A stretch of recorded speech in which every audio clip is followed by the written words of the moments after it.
Hello, and thank you for tuning in to Memo's Weekly Review with me, Nassim Ahmed, and our regular guest, Mouin Rabbani. Hi, Mouin. How are you doing today from Holland, I think? Yes, that's correct, Nassim. Very good to be with you. How are you?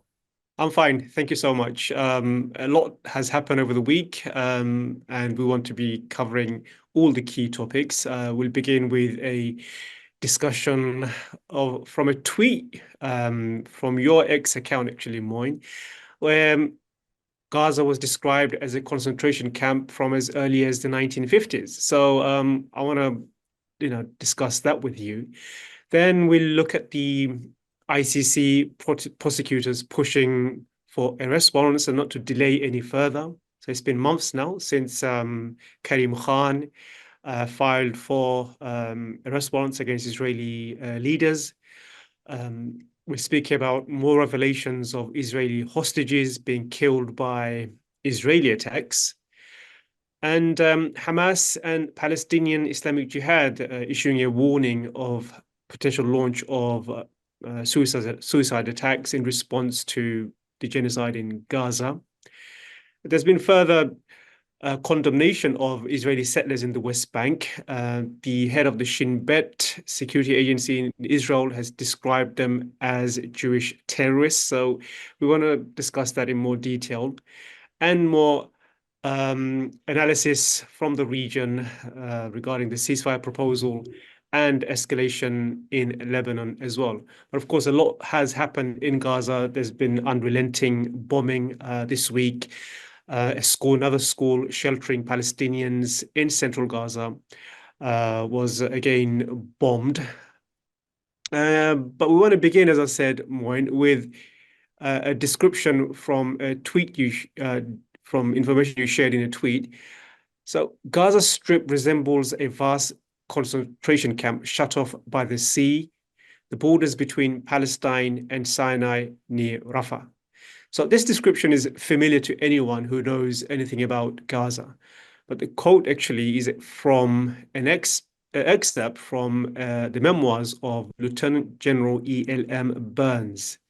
And that goes back to the 1950s. So you can tell us more about who Burns was, Yes. but you shared this tweet, and I found it quite fascinating that, how as far back as the 1950s, Gaza was being described as a concentration camp. Yeah. Well, first to give credit where credit is due, that excerpt was actually dug up by Jamie Stern Weiner, who had been reading through these memoirs. And I should also add that a number of senior military officers from various countries who served in UN peacekeeping forces in the Middle East in the 1950s and 1960s, including Burns, Odd Bull, and a few others, have written fascinating memoirs, which I think gives a real impression of not only what reality was like in those years, but also I think provides quite detailed explanations of what the ceasefire arrangements were, who was violating them, how, and why. And I think the consensus in these memoirs is that it was primarily Israel which was taking the initiative to push through the existing boundaries, primarily for reasons of territorial expansion. Now, regarding Lieutenant General Burns himself, he was a Canadian military officer, in fact, born in the late 1890s, had served in both the First and Second World War. During the Second World War, he fought in Europe. And in the early 1950s, he was appointed chief of staff of UNSO, the United Nations Truce Supervision Organization, which was established by the UN to maintain the various Arab-Israeli ceasefire agreements that were reached in Rhodos in 1949. And he seems to have been sufficiently successful at that job that in 1957, when the UN established its first peacekeeping mission, the United Nations Emergency Force, which was established in the wake of the Suez Crisis and Israel's withdrawal from the Sinai Peninsula and the Gaza Strip. Israel refused to allow this force to be stationed within its borders. So it was stationed in Egyptian Sinai and in the Gaza Strip. And Burns was appointed the first force commander of the United Nations Emergency Force. And in his memoirs, he, among other things, gives a description of the Gaza Strip during those years. And he points out that the vast majority of residents of the Gaza Strip were, of course, refugees who had been expelled from their homes and villages and towns during the establishment of the State of Israel in 1948 in what is commonly known as the Nakba. And I found it particularly telling that this guy wasn't from India or Brazil. This was a Canadian military officer, so very much reflecting, let's say, the Western perspective on history and on world events.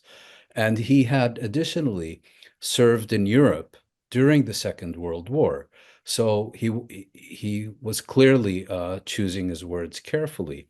And despite this, and writing less than 2 decades after the end of the Second World War, he readily described the Gaza Strip as a concentration camp. And what I find also telling is that he applied this description actually only 5 years before the second occupation of the Gaza Strip began in 1967.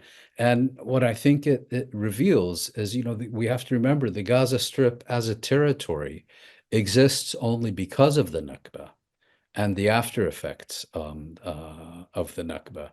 And so the social and economic conditions in the Gaza Strip, even several years prior to Israel resuming its occupation of that territory in 1967, could already be described with these very stark terms. And I think that should help us understand not only what developed within the Gaza Strip under Israeli occupation between 1967 and 2023, but also I think helps explain the genocidal campaign that Israel is perpetrating as we speak, and kind of the mentality and motivations behind that genocidal campaign.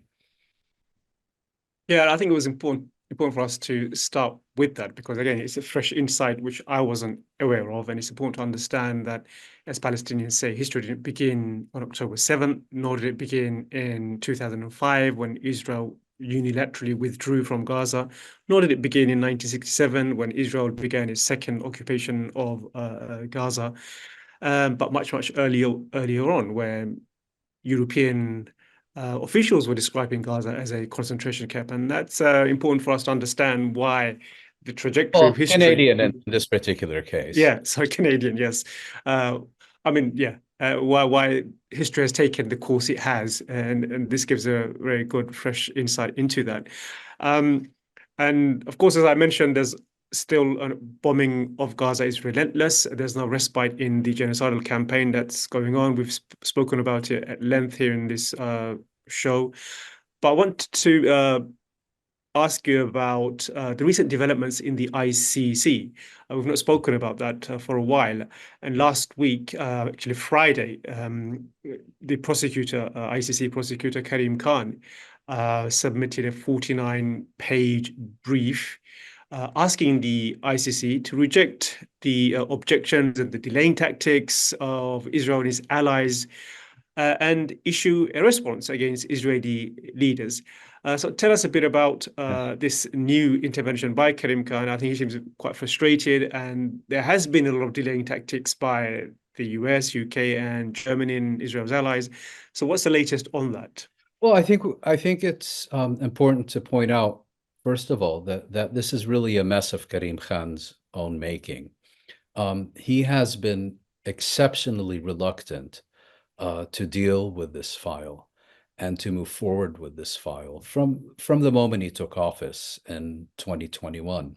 And really, I think the only reason that he announced that he was seeking arrest warrants in, I believe it was in late May, was because he had come under so much pressure from ICC member states, members of what's called the Association of Assembly of State Parties, from his peers, and from many others. And I think just, this live streamed genocide, this constant expansion of war crimes and crimes against humanity that were, being so publicly advertised, and that was actually the subject of at least as much gloating as of denial, left him with very little choice.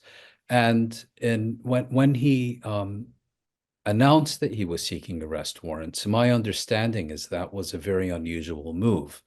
I'm not a specialist in ICC procedures, but some of the other briefs that were filed in the ICC, about which I'll get to in a second, pointed out that the standard procedure in the ICC is for the prosecutor to submit an application for arrest warrants to what's called the pretrial chamber, a panel of 3 judges, and that this intention is then only made public, if at all, when the pretrial chamber endorses the application for arrest warrants.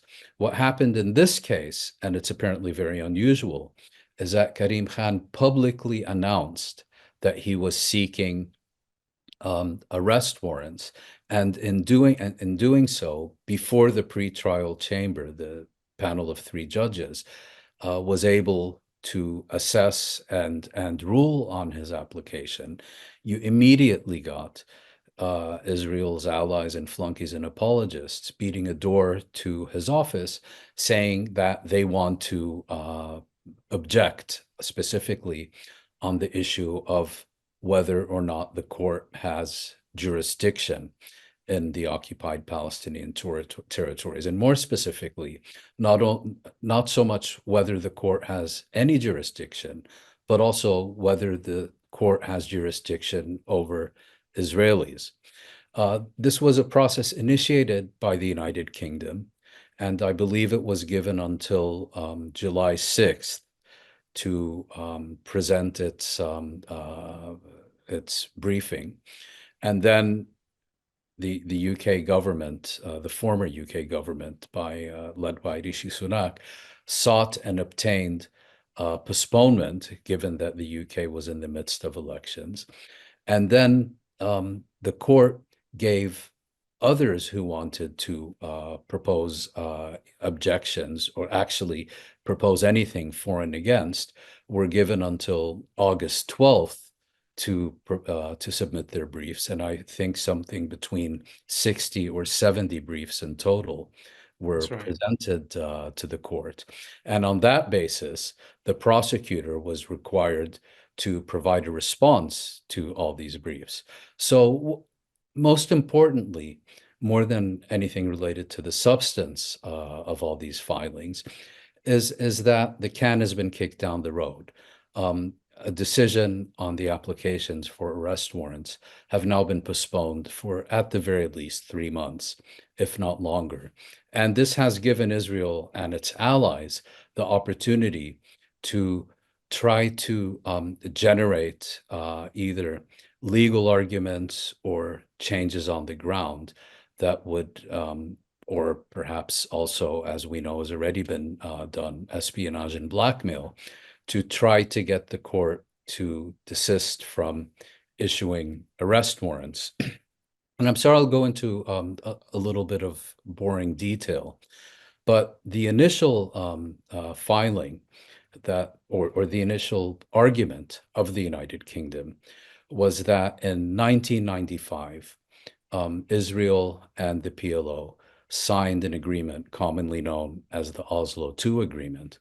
And in this agreement, the PLO accepted an Israeli demand that the Palestinian Authority in the occupied territories not exercise any jurisdiction over Israeli citizens who commit crimes anywhere in the occupied territories, including within territory under the jurisdiction of the Palestinian Authority.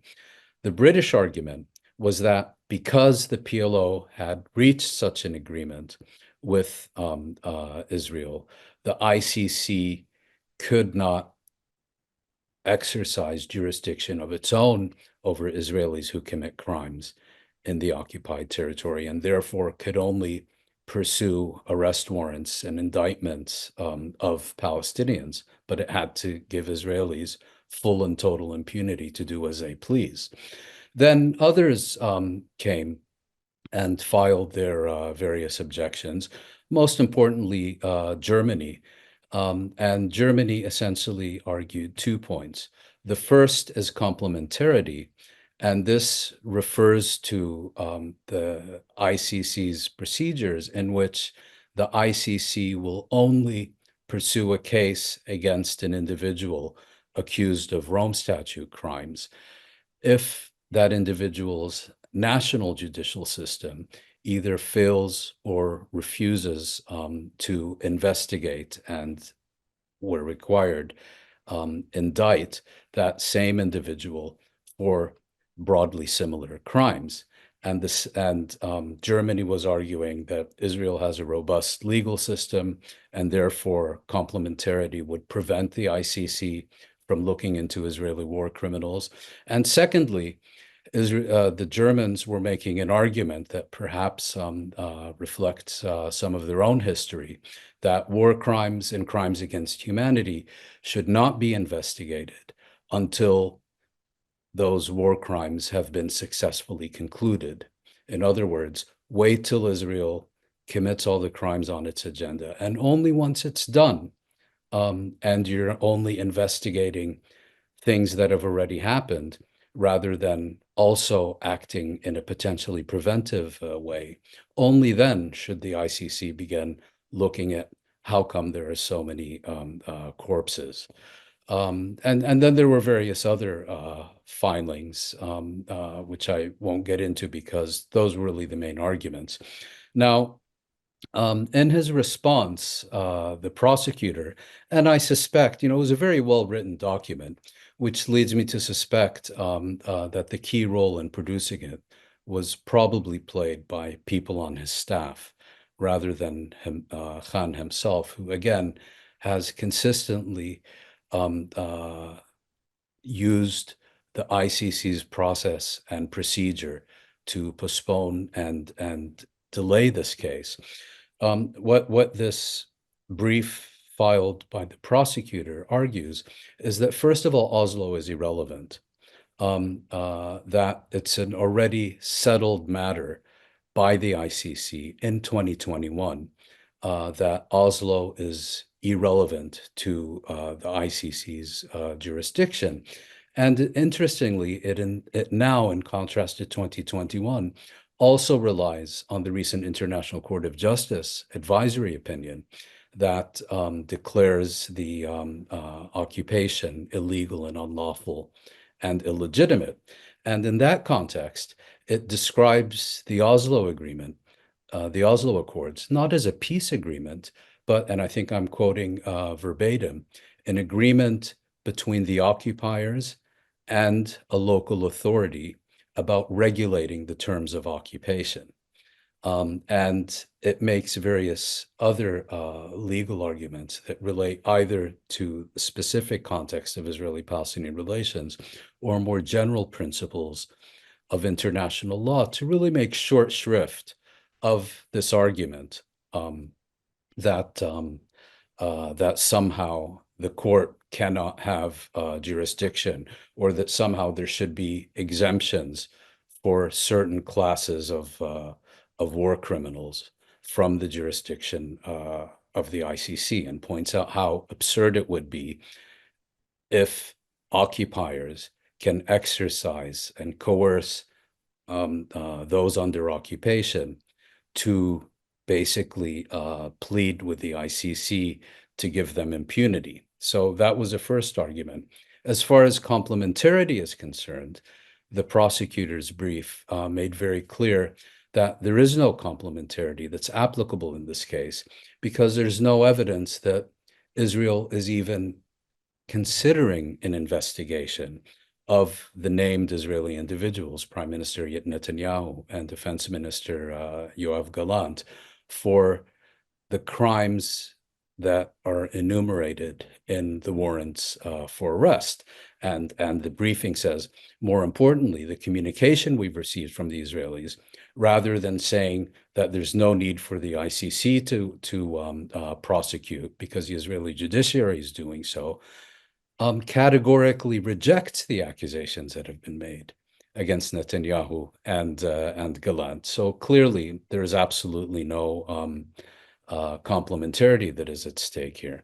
And thirdly, I think it also quite rightly dismisses as absurd the German position that Israel should first be allowed to conclude its war crimes and crimes against humanity before those responsible for them should be investigated and any effort made to hold them to account. It's basically, again, an argument for impunity during the commission of some of the most serious crimes on the record. And in conclusion, the prosecutor asks the pretrial chamber to no longer delay its assessment of these warrants for arrest and makes a strong case that it should result in arrest warrants at the earliest possible opportunity. So it's a very well crafted and structured and argued document that is largely written in plain English and well worth reading. Can be found on the ICC's website. But again, the fact that we are having this discussion months after the prosecutor first publicly announced his intention to seek these arrest warrants, I mean, shows the rather irresponsible way that he's basically gifted opponents of holding Israel to account an opportunity to have additional months to play the process. Yeah, I think that now you've debunked that and shown how morally and legally there's no basis for delaying the ICC issue for arrest warrants. And I think one of the things we've discussed previously on this show is how Israel has used that time on the issue of complementarity to prosecute its some of its officials in the detention centers, almost to manufacture evidence and argument to show that we can prosecute our own officials when it comes to war crimes. And the rape allegations in Taman detention center is an example of that.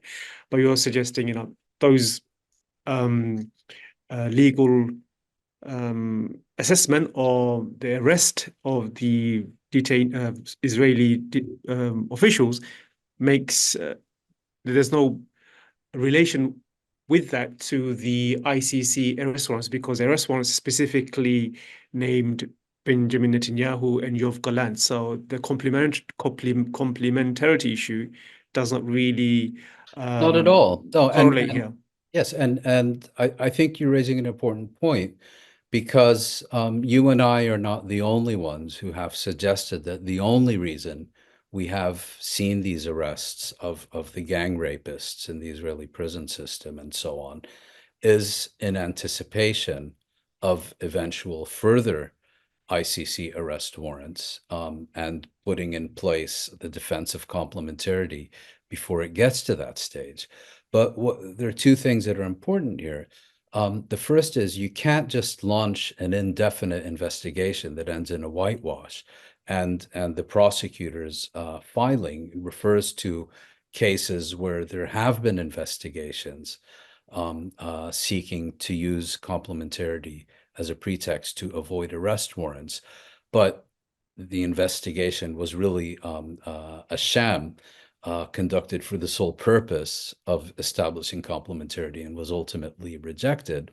And secondly, as you noted, with respect to the arrest warrants that are currently under consideration, you can have the best legal system in the world, but if you're not credibly investigating the same individuals for the same crimes for which they're accused before the ICC, complementarity simply does not exist. Let's move on to another big story from last week. Where two different news reports of Israeli hostages being killed by the Israeli airstrikes themselves on Tuesdays, just day after we finished our last recording. Six hostages, apparently reports of six hostages whose bodies were recovered from Gaza, who were likely killed by Israeli bombings. And the most sensational one of all was that of one of the Israeli hostages named Noa Argamani. She was one of the hostages that was taken from the Nova festival. So the Israeli woman, she was freed from captivity in Gaza, and she she went against Israeli claims that she was abused by Hamas, and she went on to say, and I quote, "I can't ignore what has been going on in the media here in the last 24 hours. Here being Th Israel. they're being Israel. They're taking things out of context. They, the Palestinians," she said, "didn't beat me, didn't cut my hair. I was in a building in Gaza that was blown up by the Israeli Air Force." So isn't that further proof? I mean, so these are two reports, the one by Noah and the other being the six Israelis who were also reported to have been killed by Israeli airstrikes. So isn't that further proof that Netanyahu's war goal is not really the return of the hostages, and it's really the occupation and the genocide of Gaza? Well, I think we have to take a step back to October of last year and recall that when not only Netanyahu, but other members of the Israeli leadership first began publicly proclaiming their objectives, the release of the captives and hostages was not on that list. That was added later as a secondary objective, and largely because of domestic public pressure and the priorities of foreign states who had citizens among the captives and hostages. Now, I don't think anyone is suggesting that these six corpses that the Israeli military retrieved from the Gaza Strip were deliberately killed by the Israeli military. I think it's more pointing out that when you engage in saturation bombing of these territory, so many people are being killed that it should come as no surprise that among those who are blown to bits are going to be Israeli captives and hostages as well. And I think one thing it demonstrates is, you get these Israel flunkies like John Spencer saying, he hasn't, he's never encountered a war where the aggressor takes as much care to minimize civilian casualties. And so, I mean, it really puts the lie to all this meaningless propagandistic drivel, to put it mildly. But and initially, there were reports in the Israeli media that these six bodies, that these six individuals had been asphyxiated by, I think, gases released by an explosion in one of the bombings.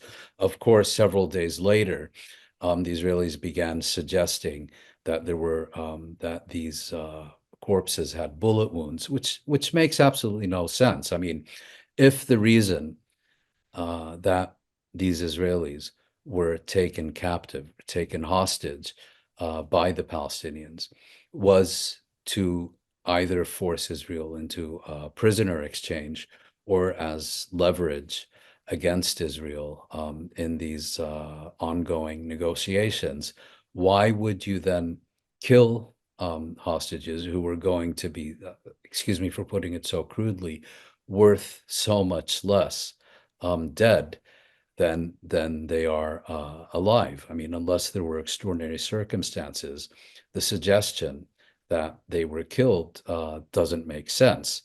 There is one exception, which I'll get to in a moment. So there's that, and then there is this the young woman you're talking Noah. about, Noah Argabani, I think is Yeah. her name, and I don't know why she made the statements that she did. It's possible it was simply she was sick and tired of seeing her own experience distorted and propagandized and instrumentalized by the Israeli press and the Israeli government. It's also possible that she intended to send a message, basically saying that there is still hope for those captives and hostages in the Gaza Strip who are still alive. You know, they're not being, this isn't ISIS where they're being beheaded in snuff videos or for sport. These are people who can still be saved and retrieved through a ceasefire and a hostage exchange. And perhaps that was the purpose of her statement. I really don't know. But just if I could just get back to the other point, we do know of two incidents where I believe one hostage was shot dead by his captors, and two others were, I believe, shot and seriously wounded. We don't know whether they're still dead or alive. And the reason we know about this incident is because it was announced by Hamas. And the details as put forward by Hamas. Of course, no one is in a position to judge these things definitively, but they did put this story out when we otherwise wouldn't have known about it.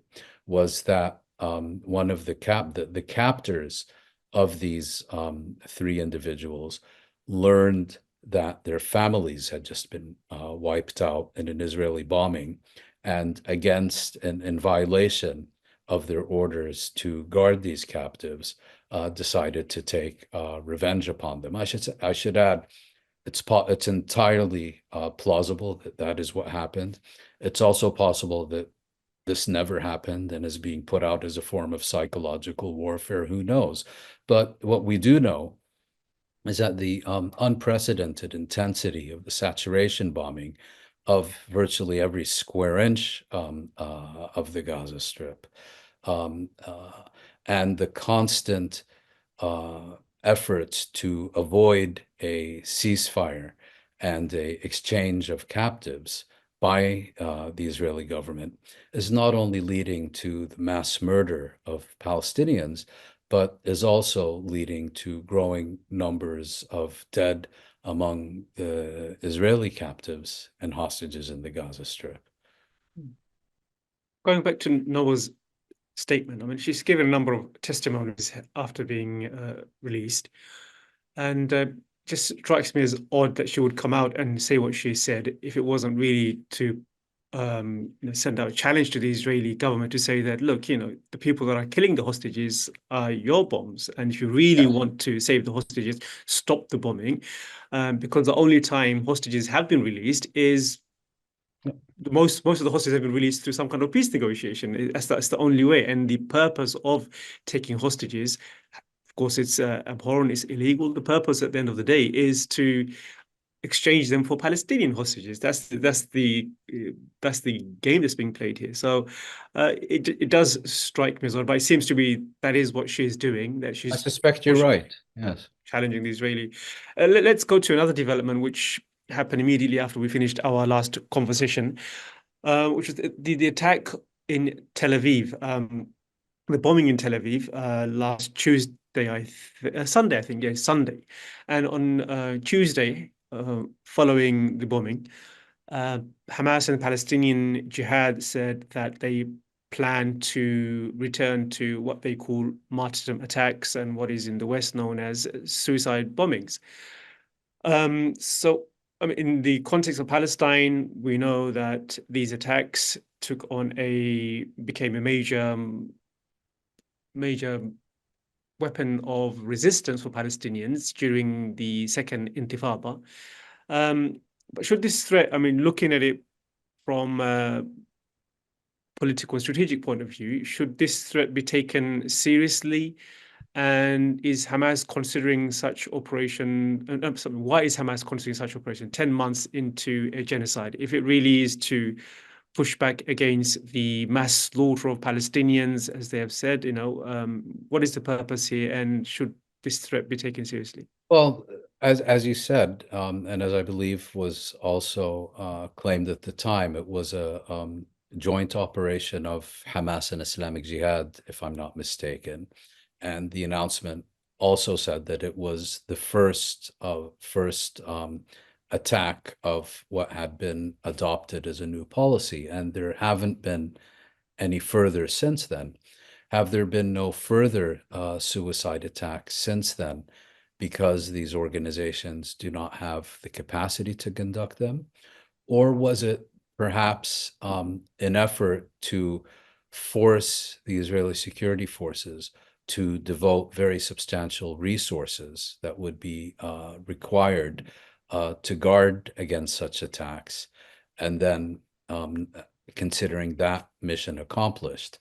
Why did they carry out this attack? It's a good question.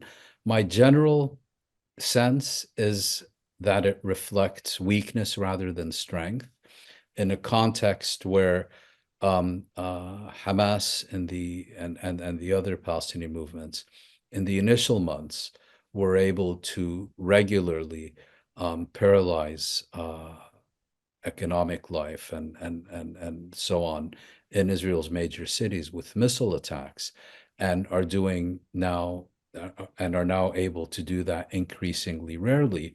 It's quite possible that they have now resorted to this tactic as an alternative to seeking to keep Israeli society on edge and again divert Israeli resources to be on guard against such attacks. But in general, particularly in this context, where these movements are still fighting quite coherently in the Gaza Strip, I would tend to look at it as a sign of weakness rather than strength. And the other unanswered question, I think, is I believe the identity of the bomber has not yet been determined. And the Israelis initially believed it may have even been someone who infiltrated from Lebanon. Presumably it was from the West Bank, but to the best of my knowledge, that hasn't yet been conclusively resolved. Of course, you can have suicide attacks against legitimate military targets. I mean, suicide attacks in and of themselves are a tactic, which can be either legitimate or illegitimate, given their objective and circumstances. Clearly, where they are deliberately aimed at civilians, it's a violation of the laws of war and illegitimate. And I think that, given the ability of the resistance movements in the Gaza Strip to continue fighting, and according to most accounts, to do so quite effectively in the Gaza Strip, almost a year after Israel launched its genocidal campaign in the Gaza Strip, you have to wonder what value there is, as you suggested, and now beginning with these attacks. I suspect you're right as well. I mean, the most comprehensive study I know of on suicide attacks is by someone called Richard Pape, Dying Robert to Page. Win. Yeah, Yes. Robert Pape, sorry. That's nearly a 2-decade-old book. And he studied nearly every single suicide attack of, I think, the Second World War. I can't remember exactly. And in every instance, it was really a weapon of the weak and the oppressed in resistance against occupation when they've run out of all options. And it's a weapon of desperation. And strangely enough, I mean, he does point out that most of the attacks were not by Islamists, so-called Islamists or Muslims, but secular, you know, resistance movements. And it's an interesting book, and I urge everyone to read that. And I think it chimes with what you're saying that, you know, this is probably an act of desperation because there doesn't seem to be any way out of this genocide, and they have taken the decision, if they have taken the decision, to continue with or begin suicide missions. Well, if I, Um, if I can just one additional scenario. I mean, you know, when you refer to desperation, and you look at also another one of Pape's conclusions, that in the majority of these cases, the bombers themselves have been personally affected by war trauma, you know, by losing close family or friends or whatever, sure. and that the motivation is personal as much as political. This makes it, I think, also quite likely that the bomber emanated from the West Bank, where Israel's campaign of violence and brutalization has reached heights unprecedented since the Second Intifada during the past 2 years. We spoke of this last week, the growth in settler attacks, pogroms in the West Bank, and this week the head of the Shin Bet, I think his name is, sorry, Ronan Bar. So he came out and said that these attacks are becoming regular and they're becoming a serious threat to Israel's security. I mean, I found that quite a shocking warning from someone from Shin Bet. He went on to say that Israeli society has to find a way to deal with this. These groups, sometimes they're known as hilltop youths, have been empowered. That's what I by the Israeli state, and the way I look at it is that, you know, the state has outsourced its colonization to these groups. So when someone like Ronan Bar, the head of Shin Bet, comes out and says that they are becoming a threat to Israeli society, Israel's national security, um, should we take them seriously? Well, the mob boss disavows his hitmen. Certainly, one way to look at it, and just referring to an earlier part of our conversation, I think it's an entirely fair assumption that Barr has one eye on the ICC, and is essentially disassociating himself from his own handiwork. Look, there's several things going on. I mean, on the one hand, what you're saying is entirely correct, and we've discussed this on multiple occasions, that these settlers are essentially an auxiliary militia of the Israeli state. They're armed and enabled and financed and all the rest of it by the Israeli state. And it's impossible to disaggregate them from the Israeli state. So this idea that you can somehow, they're a symptom rather than the disease. The disease is occupation and annexation, and the agent of that disease is the Israeli state, and these settlers are a symptom, are an outgrowth of the state's policy. They do not operate independently. They do not operate in opposition to the state. They're auxiliaries to the state. But having said that, you know, in colonial armies and in genocidal context, you often see the state, you know, despite its fanaticism, despite its radical agenda, at the same time, wants things done in an orderly, organized fashion. And when you have these militias who are so far off the reservation, if you will, um, that, you know, if you're only 99% with us, you're an enemy and you're a traitor, and that they begin treating the security establishment and the military and the intelligence services, to whom they owe everything, including their lives, by the way, because they wouldn't be able to survive in these settlements if the state and the army and the intelligence services weren't there to back them up every inch of the way. But they began seeing them as enemies and, in a sense, mutiny against them.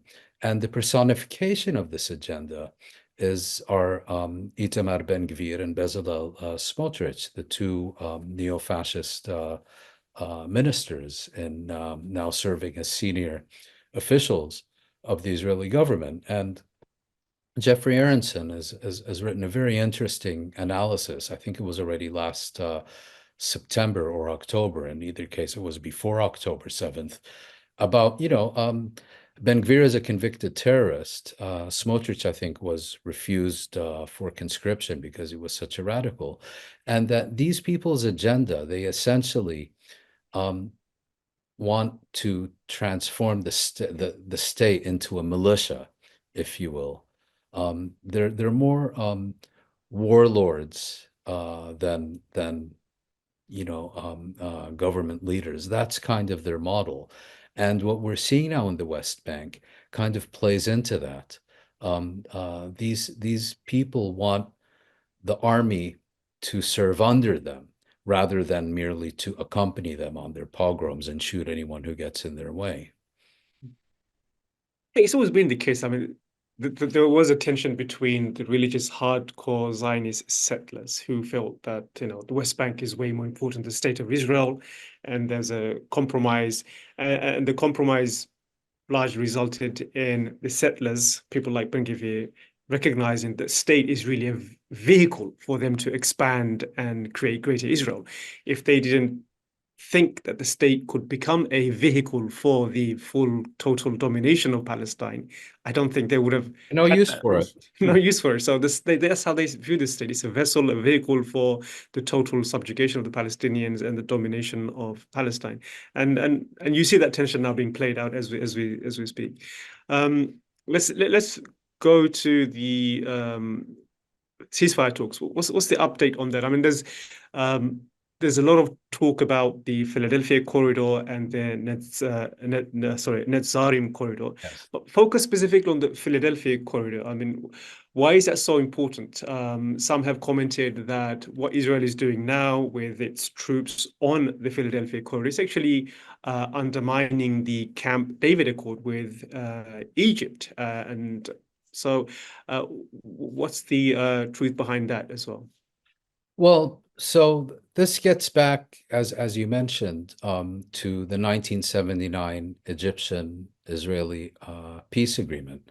Now, if we go back to 1979 or back to 1978, we have to remember that the entirety of Egypt's Sinai Peninsula and the Gaza Strip were under Israeli occupation, and there was no border between Gaza and Sinai. Egypt, in its negotiations with Israel, successfully insisted on recovering every last square millimeter of its territory and did so. And that resulted in a hard border being drawn for the first time since 1948 for the first time since 1967. No, since 1948, in fact, between the Gaza Strip and the Sinai Peninsula. If I could just digress to an earlier part of our conversation, the United Nations Emergency Force, in which Lt Gen Burns served, had several contingents. It had a Canadian contingent, a Brazilian contingent, an Indian contingent. And if you were to go to the Gaza Strip before it was completely pulverized since October, there are neighborhoods known as Brazil and Canada, and that is where these various units were stationed. Canada Camp was established within the Gaza Strip in Rafah, but over the course of many decades, expanded into the Sinai Peninsula. And then when Israel withdrew from the Sinai Peninsula, you had a hard border. And so you had families being separated. It was a bit like Berlin Wall, perhaps. You had Palestinians in Palestinian Rafah and Palestinians in Canada camp on the Egyptian side of Rafah. And in fact, the first tunnels that were excavated by Palestinians in the Gaza Strip were between these previously adjoining houses so that families could visit each other. They later became used during the First Intifada for fugitives to escape to Egypt and so on. But that's an entirely separate issue. Now, the price that Egypt paid for recovering its territory from Israel was that the Sinai Peninsula was divided into three zones, A, B, and C, each of which had separate and more stringent limits on the number of Egyptian forces and the volume of Egyptian weapons allowed in that zone. And much of the talk over the years has been of ABC, but what we also need to understand is there was also a Zone D, and the Zone D governed Israeli numbers and Israeli forces and Israeli weaponry that was to be allowed on the Palestinian side of Rafah. And so first you have that, and then you have in 2005 attending on Israel's unilateral so-called disengagement from the Gaza Strip, you had an agreement known as the Agreement on Movement and Access, which was supposed to govern the operation of what now became a Palestinian Egyptian border, but operating under EU administration, supervised by Israel. But that placed, I think, additional conditions on how that border was supposed to operate. And what the Egyptians are now saying is that Israel, with its proposal for having a permanent deployment in what Israel calls the Philadelphia corridor, but what is in fact Zone D of the Egyptian-Israeli peace treaty. Salahuddin corridor, if you want other name. Yes, exactly.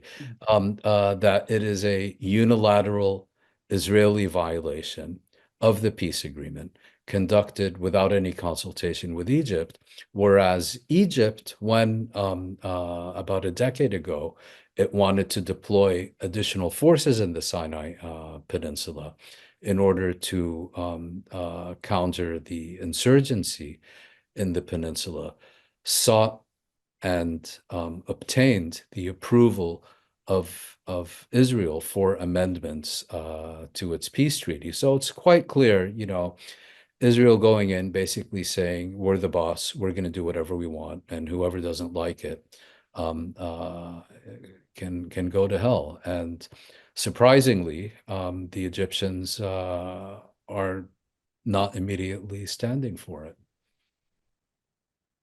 Yeah, and surprisingly, also, or unsurprisingly, I should say, I mean, there doesn't seem to be any progress in the ceasefire negotiations as well, because there's no ceasefire to begin with, in the sense that there will be no permanent ceasefire.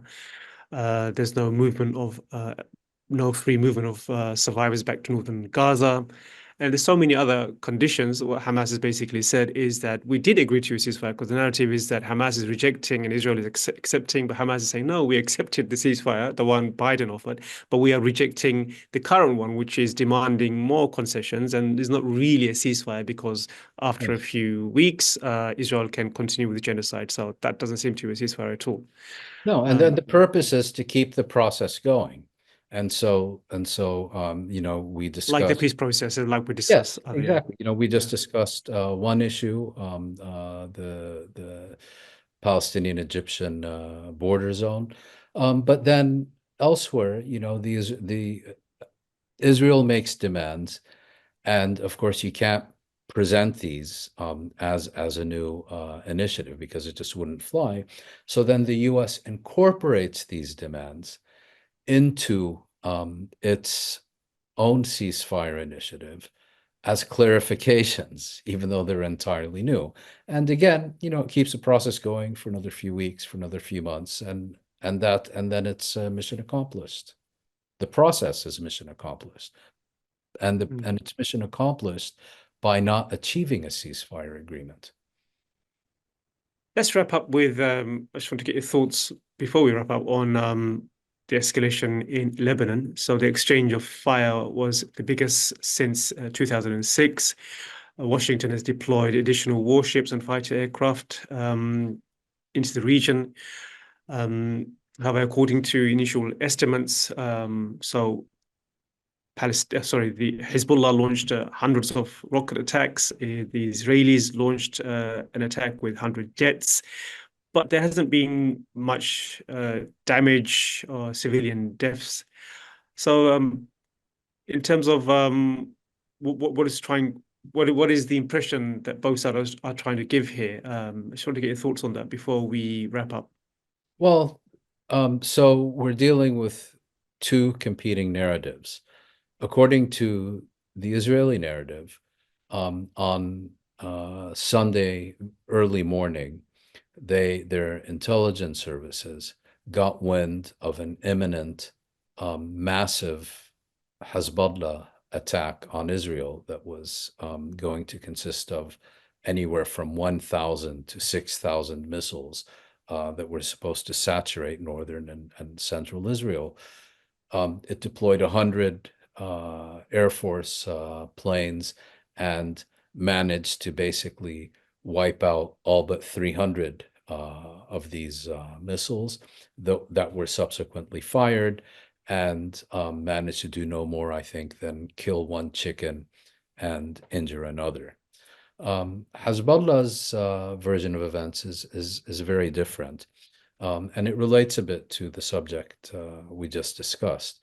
According to Hezbollah, in the wake of the assassination of its senior military commander, Fuad Shukr, and of Ismail Haniyeh, the Hamas leader in Tehran, the Iranian capital, and of course also of the previous Israeli bombing of the Yemeni port of Hodeidah, Hezbollah and its coalition partners had discussed whether to launch a coordinated or separate response. And the decision was taken that each party, or at least Hezbollah, would respond separately.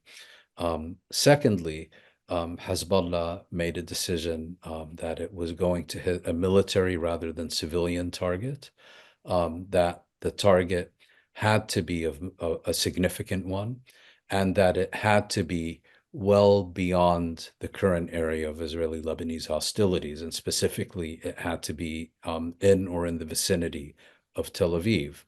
And on that basis, it primarily focused on the headquarters of Israel's signal intelligence, it's the signal section of its military intelligence, also commonly known as Unit 8200. And Hezbollah insists that the massive Israeli air attack was ineffective, and that the proof is that only minutes later it was able to launch the 300 Katyusha rockets, fairly basic rockets, and that the purpose of these rockets was to overwhelm Israel's air defenses rather than to hit specific targets. And the reason that they were meant to overwhelm Israel's air defenses was to then clear the path for dozens of drones to fly towards Tel Aviv and land on top of Israel's Unit 8200. But there was another important aspect, which is that in his address yesterday, Hezbollah's General Secretary, Hassan Nasrallah, said that there are various reasons the attack took place only yesterday, but one reason is that it was delayed in order to determine the seriousness of the ceasefire negotiations. And that is why nothing happened before August 15th, because they did not want to undermine the potential for a Gaza ceasefire. But they have since, in my view, correctly determined that these negotiations are a diversionary charade, and therefore felt no compunction about launching the retaliatory response yesterday at precisely the time that further ceasefire negotiations so-called ceasefire negotiations were being conducted in Cairo. Now, Nasrallah seemed to hedge his bets a little. I don't think he would have given the address yesterday if he had any confirmed knowledge that the attack was a failure. It would be very unlike them to gloat about something that they know didn't happen, because it would severely damage their credibility, which they've invested so much in developing over the decades. He seemed to suggest that they consider the attack a success, but are awaiting further details to see if it was successful enough. And if it was not successful enough, that they reserve the right to launch further attacks. So it's also possible that they do have confirmed information about what actually happened yesterday, are allowing the Israelis to gloat for a few days about what a total failure it was, and will then release information providing further evidence of what they've done. But I think in the broader context, we're now in a situation where both Israel and Hezbollah can claim they achieved their objectives, and both can, should they so choose, avoid escalation into a wider war. But I think that's a very tenuous reality, because I still remain convinced that Israel, which for years has had a US Iranian military confrontation on the very top of its wish list, at least equal to annexing the West Bank, still sees an opportunity to make this happen while Biden remains in office. So we'll have to see. But in terms of the specific attack yesterday, I don't think, the Israelis have not released any information and won't release any information. So we're not in a position to conclude that Hezbollah managed to deal a severe blow to this facility. But by the same token, we're not in a position to accept that it only hit 2 chickens. Thanks very much, Mouin. Of course, we'll be following that story and more throughout the week, and returning again next week to get your thoughts on these matters. So thank you, and thank everyone for tuning in for our weekly review with me, Nassim Ahmed, and my regular guest, Mouin Rabbani. Bye-bye.